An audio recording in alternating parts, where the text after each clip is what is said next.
Hello, friends. Welcome back to another episode of the William Bonney podcast. We're at day 7 today of a daily video to make up for the fact that I haven't done anything for a couple of months.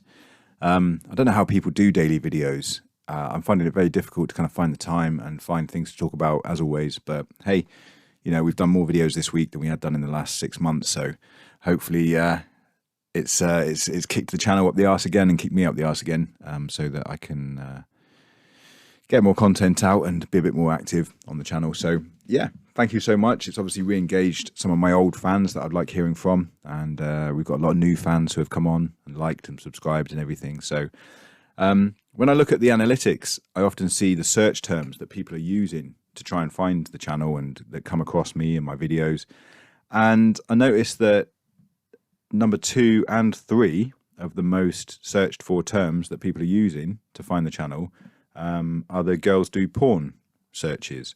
And I know we did a video not long ago about the girls do porn website and how that I came across it because of some Marine in America had posted a picture of him and his girlfriend on that 4chan website, and he said that he was probably the most alpha guy on the website. And then obviously, because nerds are nerds, and they recognized his girlfriend and they were like, where do we know her from? So they kind of did a background search, and then they found that she'd been on this girls do porn website. And not only had she been on the website, but she was wearing the same clothes as she was in the video. So, pretty much, she'd been to see him that day, see him off, and then went off and filmed a porn video. So that kind of, that did the rounds around the internet and bit him in the ass a little bit. And then the more you read into it, the more you realize that actually this website, this girls do porn sort of website and channel was actually really exploitative, and a lot of the girls didn't know what they were signing up for. They were tricked, they were coerced. I mean, obviously some of the girls were 100% happy, as with everything, but a lot of the girls were either tricked into doing it, forced into doing things they didn't want to do, or were just outright raped and sex trafficked. If they were told that if they didn't perform, and didn't carry on doing what they were doing, then they wouldn't get their plane tickets home. Some of these girls had flown across the country, to San Diego to come and, make these porn videos. And they were told they wouldn't get a plane ticket back unless they carried on for hours and hours on end, filming. So it was a pretty shitty situation. The producers got all arrested. I did a video last year about even the star of the video, Andre something or other. He ended up getting 10 years in federal prison. And there was one of the directors, one of the owners of the channel, called Michael James Pratt, and he was on the FBI's 10 most wanted list.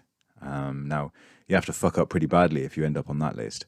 So I'm just going to have a quick look online because he was caught. He was caught recently. He was on the run. He was the only one that was not caught, and he got caught in December. So just reading from an article here, it says, Michael James Pratt, the man responsible for organising the elaborate sex trafficking scheme and website Girls Do Porn, which forced and coerced potentially hundreds of women into having sex on camera, was arrested in Spain on Friday. Spain's National Police Corps released a video of Pratt's arrest on Twitter. The tweet doesn't name Pratt, but it says the man in the video was a New Zealander on the FBI's 10 most wanted list. Pratt made it to the top 10 in September with a 100,000 reward for information leading to his arrest. It's enough, isn't it? It's enough for people to snitch. 100 grand. I don't know, it's tempting, isn't it? According to the news outlet El Español, Pratt was hiding in Madrid and checked into a hotel in the centre of the city on Wednesday using one of his many false identities. The owners and operators of Girls Do Porn were charged with federal counts of sex trafficking by force, fraud and coercion in 2019. Pratt and his associates filmed hundreds of sex scenes with young women between 2012 and 2019, luring him into the San Diego-based shooting under the guise of modelling gigs and fast cash. Many of the women testified that they weren't told until they arrived at the location that it was a porn shoot. Some said they were trapped in the rooms and brutally abused, portions of which were edited out of the final videos. Pratt and his co-conspirators also promised many of the women that their videos would only be seen by private collectors in faraway countries such as New Zealand, and that their communities at home would never see their sex scenes. This was a lie. Girls Do Porn uploaded the videos almost immediately to the internet to massive tube sites, including Pornhub, which in many cases ruined their lives. Personally, I'm happy they found him, but I'm even happier for all his victims. Brian Holm, the attorney for the victims in the civil trial, told. Bringing Pratt to justice will see the closure that they need to heal. Christmas came a bit early this year. The FBI declared Pratt a wanted fugitive in the early 2020. He'd fled the US in 2019 during a civil trial where he heard his associates were accused by 22 women of fraud and coercion. Now, bearing in mind there's something like 500 videos out there. Obviously, not all women felt like they were raped and coerced, but 22 of them felt strongly enough that they needed to take him to court. In that trial, a state judge ruled that Pratt and his co-conspirators owed these women $12.7 million in damages. Many of his associates have pled guilty to the federal charges and faced convictions since then, including the main performer, Ruben Andre Garcia, who was sentenced to 20 years in federal prison. I thought it was 10 years. Yeah, 20 years in federal prison. Now, that's about as tough as it gets. You may have seen these documentaries online about what federal prison sort of looks like and what it's like. It's like solitary confinement all the time. And then also, you're in with some of the toughest criminals in the country. So it's not a good day out by any sense of the mean. Let's have a look. Cameraman Theodore Teddy G., who pled guilty to counts of conspiracy to commit sex trafficking by force, fraud and coercion, and Pratt's closest co-conspirator, Matthew Isaac Wolf, who also pled guilty to federal trafficking charges in 2022. Now, what they're talking about federal trafficking charges is because, like I say, a lot of these girls were flown in from other parts of the country. So when you're thinking about trafficking, you often think about, a load of people in the back of a lorry, or, drugged up girls, or people who have been snatched or kidnapped off the street and then forced into like Turkish brothels and that sort of thing. But, when you start telling girls to come across the country and buying them plane tickets and getting them to San Diego, that counts as sex trafficking. And in America, they don't go they go hard on this kind of stuff. The defendant lied and tricked these women, made millions along the way, and left his co-conspirators to face the justice while he fled. Special agent in charge of the case, Suzanne Turner, said in a 2021 press release, asking for the public's help in locating Pratt. Michael James Pratt is a danger to society, regardless of where he is, and is likely still victimizing people while on the run, with his continued lies and false promises. Now, it seems odd, doesn't it, that you would fuck up in that way? Because essentially, from my understanding, what they were doing is they were putting adverts on Craigslist and in other sites, basically asking for girls to come and do sort of modelling work for $3,000 or so. And then when the girls got in contact with them, they'd say, "Oh, there's no more swimsuit modelling. There's no more underwear modelling. All those roles have been filled. But we do have a role if you want, for $5,000, and but it's doing one of our porn shoes. This is porn for high end guys who." It's only going to be shown, on videos, the other side of the world. No one's ever going to find out. And, a lot of these girls say no. But, some of them were tempted in. And some of them, one girl in particular, she was paying for a wedding with the money from these videos. You've got all sorts of girls who were, doing other things as well. Who knows their reasons for doing it? They're desperately vulnerable. But why would you, other than the cash, why would you fly across the country, to literally get fucked on camera for money? You got to be desperate, and they're exploiting people. They're taking advantage. But a lot of people did it. There's 500 videos from this Girls Do Porn thing, and the videos are still out there now. They're not on the major sites, but if you type it into the internet, they come up on some of the smaller sites, and all the videos are still there. Part of the court case was that the girls actually own the rights to these videos now. So it's up to them to start going after these these smaller tube sites. But how long are you going to keep doing that?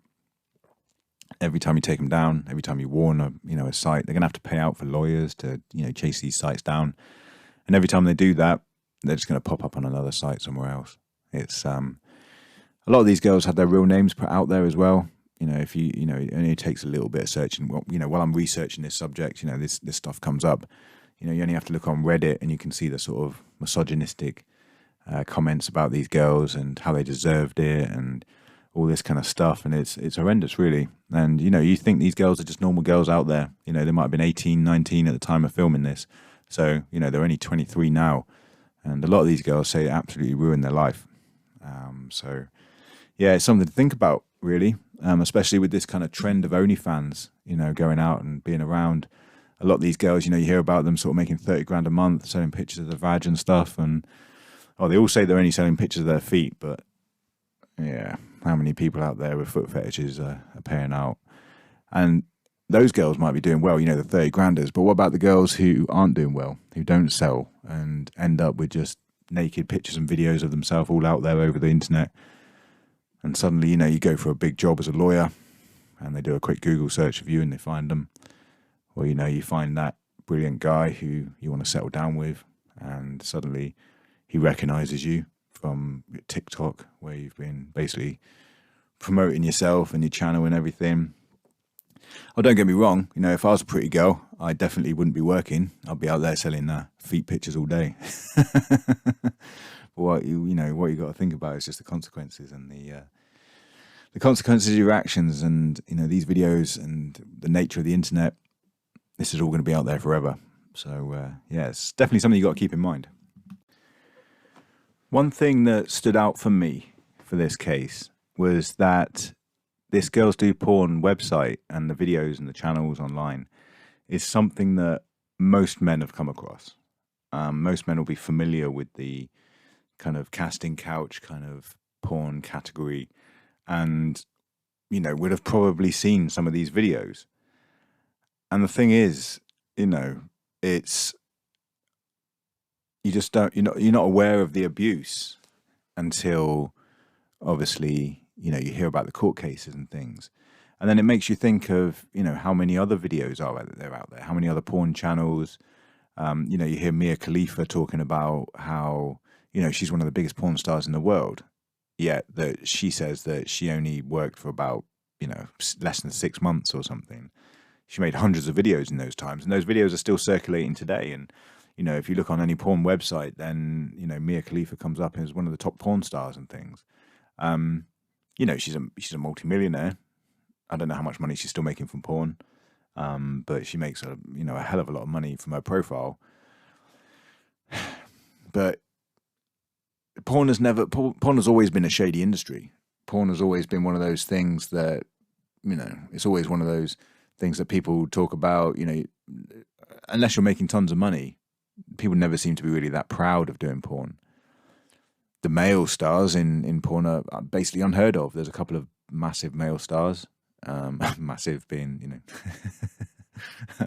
one of those descriptive words of them. But you hardly ever hear about them. And yet, there's thousands of girls who are well known from porn. And, Kim Kardashian made a whole career off the back of porn.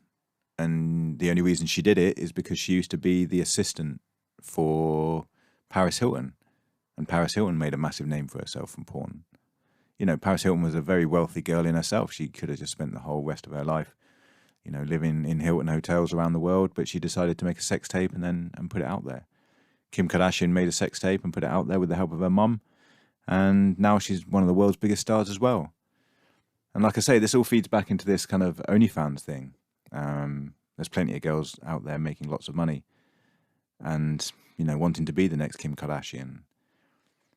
You see them on TikTok and Instagram just pushing and trying to get their fans up, trying to get more people coming towards the site. TikTok's basically just becoming an OnlyFans feeder site now. It's interesting the way that people and women especially are being. Promiscuity has never been so prominent and so well paid.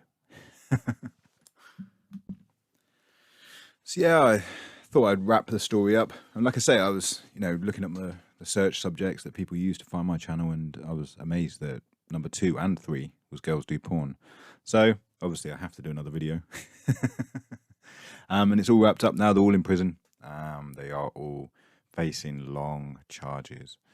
So yeah, next time you're thinking about putting a Craig's ad list out there and maybe getting a few girls to come down and shoot some porn, then just be aware, pay them right. Because that was one of the things that actually that got them into a lot of trouble, is because they'd offer these girls like $5,000 to come down and film these videos. And then when they came down, they'd ply them with alcohol and weed and drugs and things. And you know, a lot of these girls didn't quite look like they did in their pictures. So they would say to them, or even just spiritually, they would say, look, you know, you don't look like the way you do in your picture. So we're not going to pay you $5,000. We're going to pay you 2 or 1.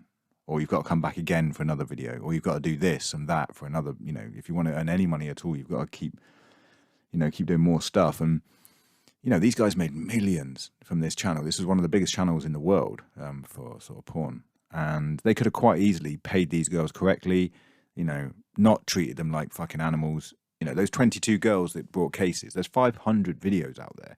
And I'm 100% sure that not all of these girls felt abused or raped or anything. They, you know, some of them would have had a good time. But yeah, if they just paid everyone right, treated everyone fairly, and treated it like a business instead of like just being assholes, they could have quite easily taken their millions and not been in federal prison right now. And just put it in perspective, that guy, that you know, he's doing 20 years. The camera, one of the male stars in the video, is doing 20 years. You know, he's going to be getting out in 2040. You know, if he's a 30-year-old guy now, he's going to be getting out in 50. He's going to be 50. All just because he starred in some porn films. Well, not just starred in porn films. You know, there was the rape, coercion, and sex trafficking, all of that. But yeah, it's just a stupid crime to be committing, and the world's better off for not having these people on the streets. All right, so let's hope the girls find some peace. Let's hope they've actually got those millions of dollars split up between them, and they're happy now. So yeah, thank you very much for listening. Like, subscribe, do all the things that YouTube likes. Come and find me on Instagram, WilliamBonney838. Put in the comments what you think. I try and reply to all of the comments. Sometimes I have a little think about it, so I don't always comment straight away. But yeah, like, subscribe, comment, enjoy. Speak to you again tomorrow. Cheers now. Bye-bye.